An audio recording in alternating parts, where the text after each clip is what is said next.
Hi everybody and welcome to my kitchen. I am Food by Faith Garden to Table and today we will be making cowboy candy. So what is cowboy candy, you ask? It is simply candied jalapenos.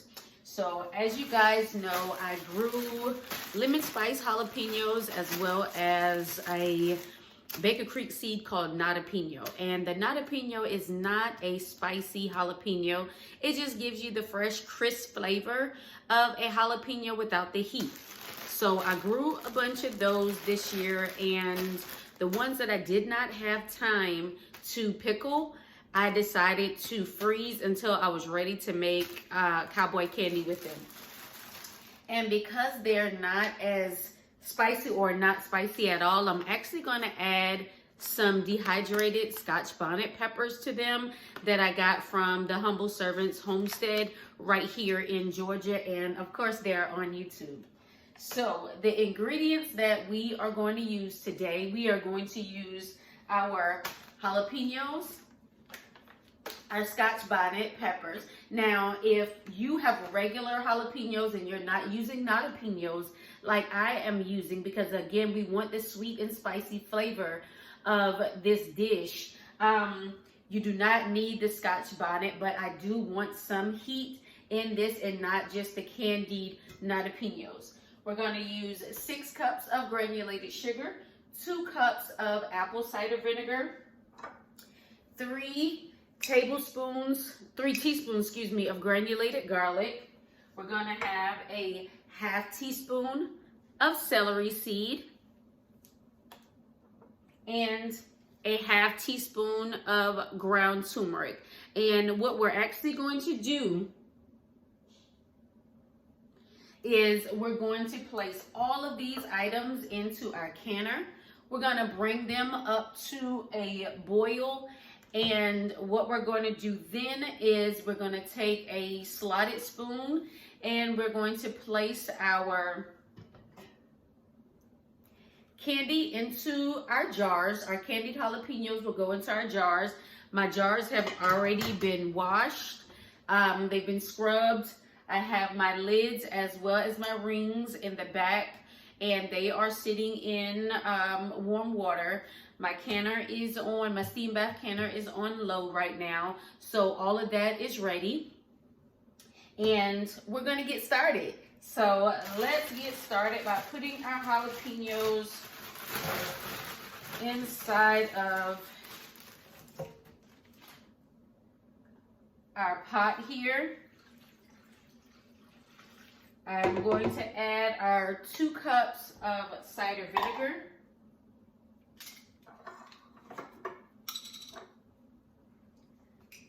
Our 3 teaspoons of granulated garlic.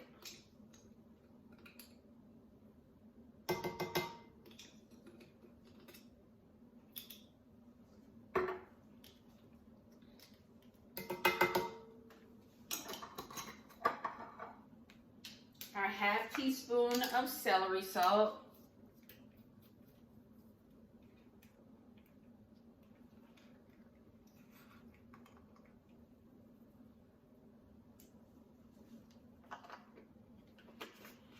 And guys, the reason why when we do this, that we actually use a slotted spoon to get our candied jalapenos out is simply because we want to make sure we get all of our jalapenos in the jar. And then what we'll do is add the syrup. And of course, if there is syrup left over, you can jar that syrup, because what we're going to do is bring that to a hard boil once we get the jalapenos out. 2,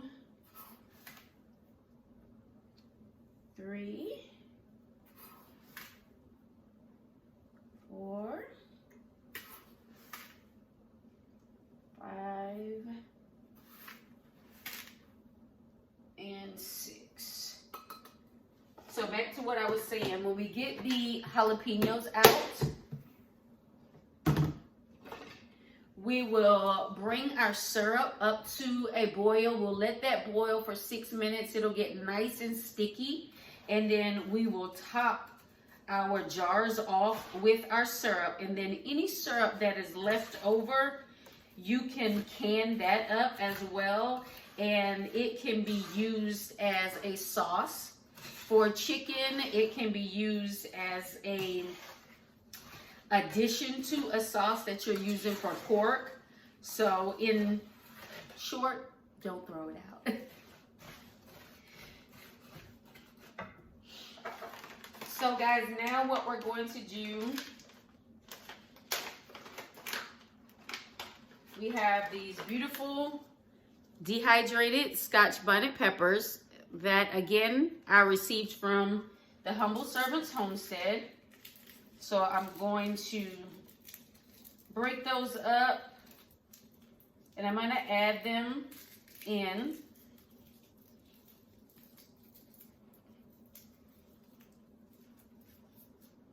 And I'm actually going to add 4 of them. Reason being is because we have a lot of sugar. And I do want that sweet and spicy flavor.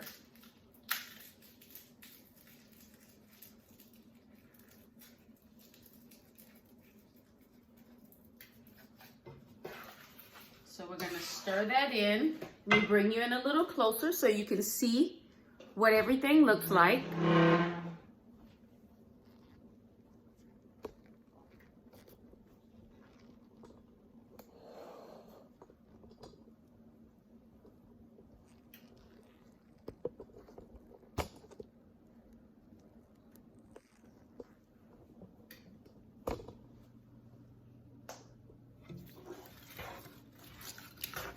And so this is our starting point. And we're going to cook this down for 5 minutes, letting our sugar dissolve.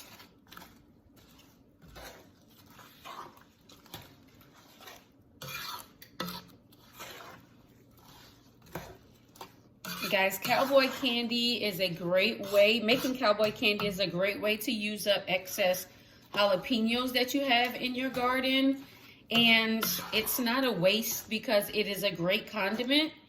And you can use the syrup to make hot wings, to make spicy meatballs, and to spice up any barbecue sauce. So we're going to let this cook down and we'll be right back. So guys, we are back. Our mixture is at a rolling boil. So what we're going to do now is we're actually going to begin to place our jalapenos into our jars.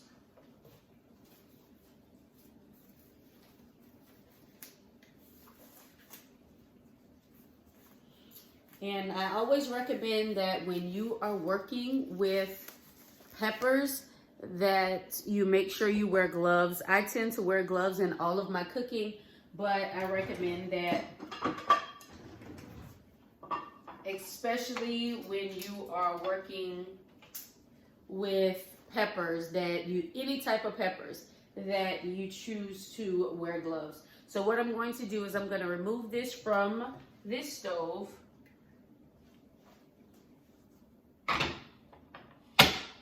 And I'm going to bring it over here because it makes it easier for me to strain out the jalapenos and place them in the jar.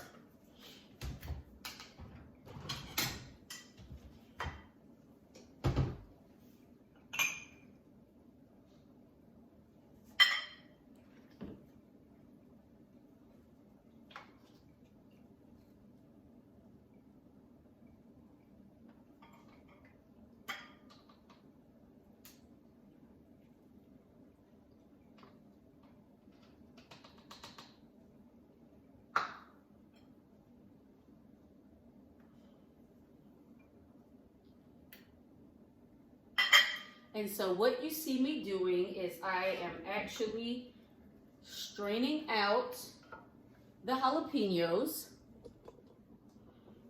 If you can see, I'm straining out the jalapenos,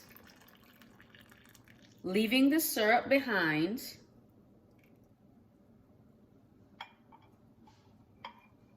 And I'm placing it in our jar. So I'm gonna get as many of these jarred up as possible, and then I'm gonna bring you guys back, because what we're going to do next is we're gonna place our syrup back onto our eye, and we are going to bring that up to a rolling boil for about 5 to 6 minutes, allowing our syrup to get super sticky. So what we ended up with is 5 jars of our jalapenos.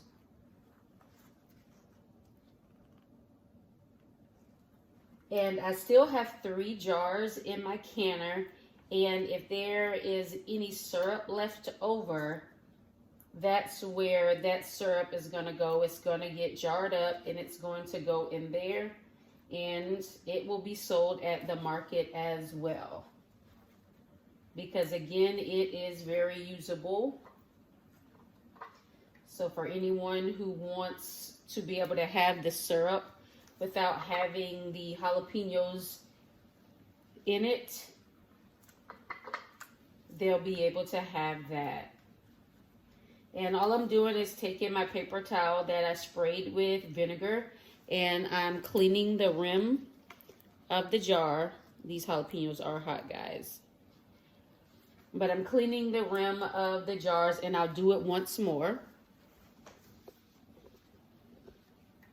Once we add the syrup, and here you can see we're bringing the syrup to a hard boil, and I'm going to let it boil for 5 to 6 minutes. So when that is ready, I'll bring you back and we'll do the next to the last step in our canning process of our cowboy candy. So guys, our syrup is at a dangerously rolling boil, so we are ready to fill our jars. So what we're going to do is very, very carefully, I turn the stove off. I'm going to bring my syrup over to my jars. And namely, I do that because my water bath canner is on this side. And I'm going to bring you guys over so that you can see what I'm doing. And what I'm going to do now is I'm actually going to put the syrup into the jars. And then again, any syrup that is left over will then go into the empty jars.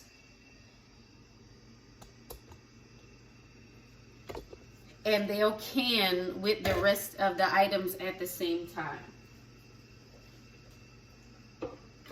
So I usually use my large ladle, but for this job, I'm going to use a smaller one.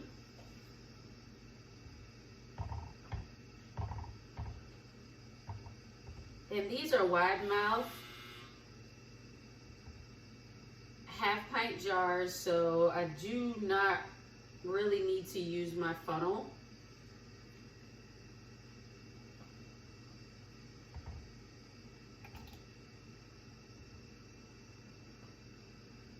And we're going to leave about a 1/4 inch headspace. And as you can see, the syrup has thickened up.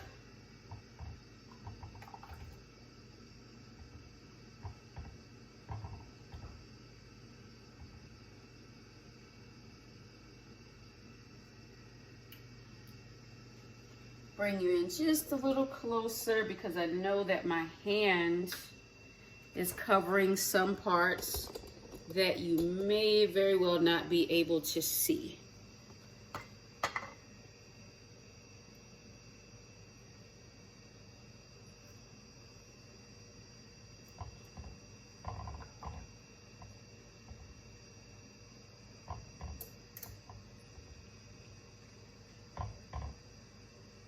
And so once these get canned up,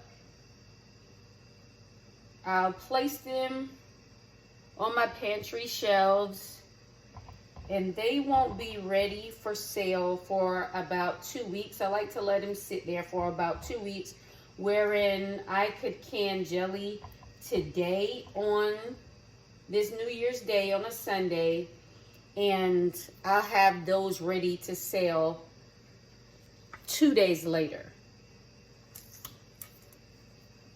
So what I'm gonna do here, remember this is hot. I'm just pressing everything down,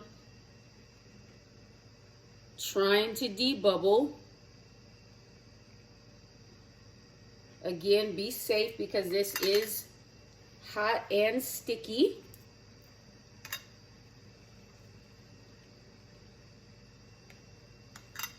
So we're going to debubble.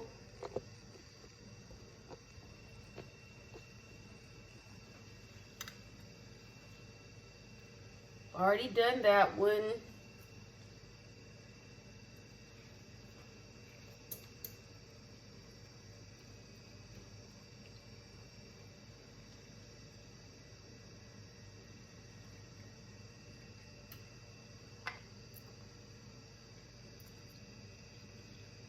Then we're going to wipe the rims and place them in our canner.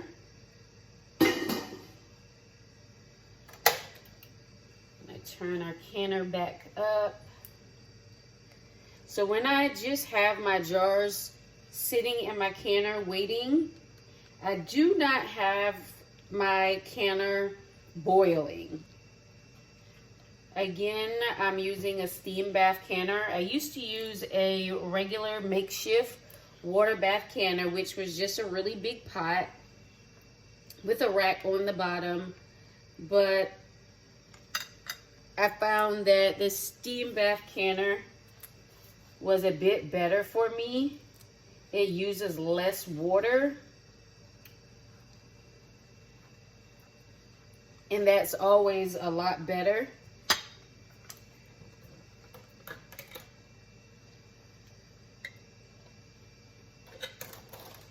Because putting that heavy water bath canner filled with water on top of the stove, even though the water isn't hot at the time, it's still heavy.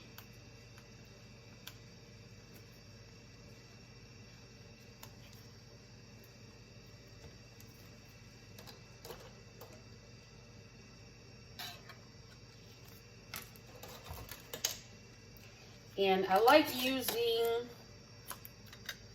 these wide mouth half pint jars for things like this because it makes it easier for whomever is purchasing the product from me to be able to remove it from the jar. I'm a big fan of wide mouth jars. I use the regular jars when it comes to making jams and jellies. But if I'm putting any type of product inside of the jar, even down to pickles, if I can get my hands on these jars, I prefer it.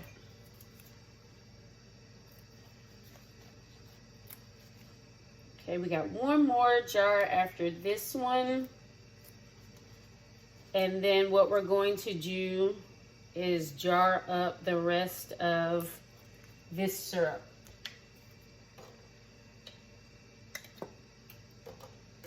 And remember, when you are putting on your lids and your rings, you're making them fingertip tight.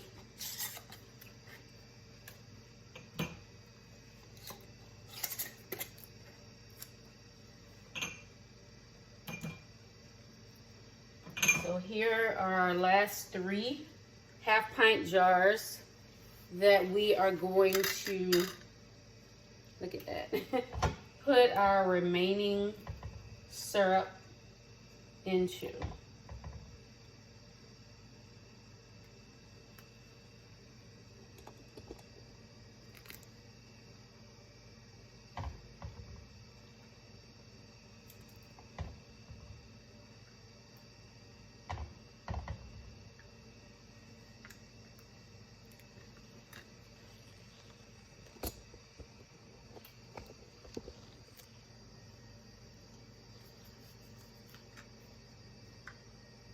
And as you can see, we do have quite a bit of syrup left. So I am going to use that.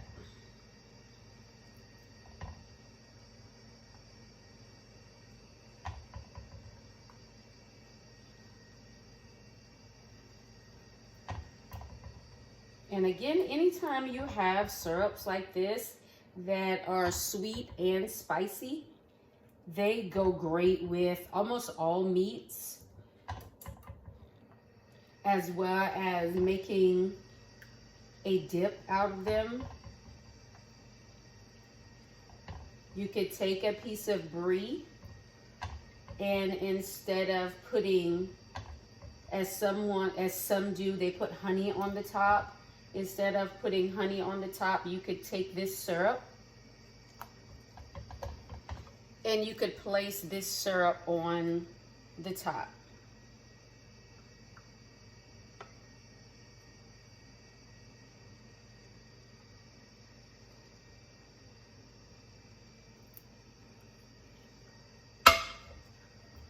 And see, after allowing it to come to that full rolling boil for those 6 minutes, it got nice and thick.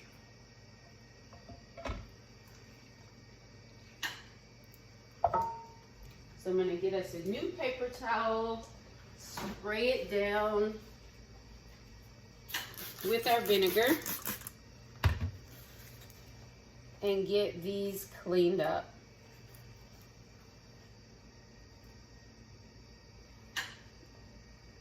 And again, you know that I'm always preaching about being careful.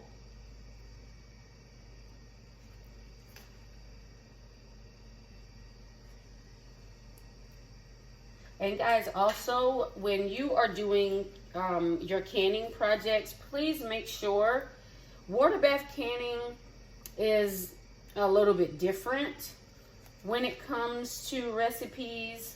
But you should still make sure you're using reputable recipes from your ball canning guides, your Amish canning guides, your national canning books and such. When it comes to pressure canning, that is not something that's, one, that I do, but two, that isn't something that I would tell you to go off script. I would not go off script when it comes to pressure canning. You want to make sure you are absolutely sticking to your recipes, and that is because if you are canning any sort of meats, that can be very dangerous, and you could make your family either very ill or they could pass away. So I would make sure that I'm following any up-to-date. Let's move this out of the way so that you can see my canner. But I would make sure that in any of those ventures that I was following any up-to-date canning rules. And so as you can see, I have 8 half-pint jars in my steam canner. What we're doing here now is we're going to wait on our canner to get into the green zone for our altitude, and that's when we'll start our timer for 10 minutes. All right, guys, thank you for coming along with me making this cowboy candy. Remember to always get up, get out, and grow something, and have faith in our food. I'll see you the next time.